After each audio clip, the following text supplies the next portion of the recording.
Ridhima Bhatnagar, your host for this evening. We're going to talk about the TiE Global Summit and what you can expect from this upcoming Global Summit. This is the first edition of the TiE Binary Semantic Startup CFO Awards, and the award goes to Shailesh Kaul of Sinodrive Technologies Private Limited. We have with us Tom Fishburn, creator of Marketoonist. Tom, thank you so much for giving us the time and welcome to AdTech 2024. So if I had to ask you, Arjun, one emerging trend that you think will dominate conversations in 2024, what will that be?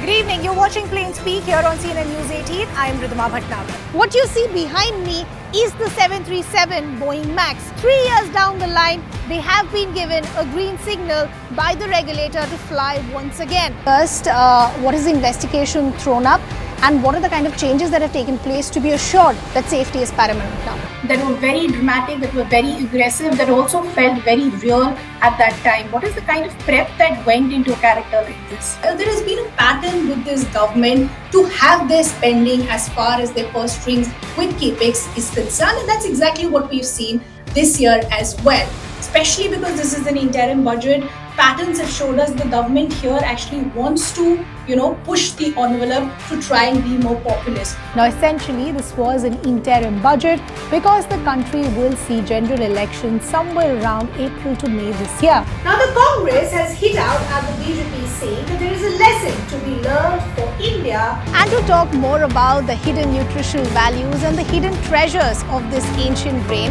I am now joined in by a very special guest. We now want to shift our focus to the other big debate and something that continued to rage till the end of 2022. Well, we're back with another fun video. This year is all been about the role of social media and how it helped us. Thank you so much for taking out the time and joining us, and we hope you do get to enjoy the rest of your India trip as well.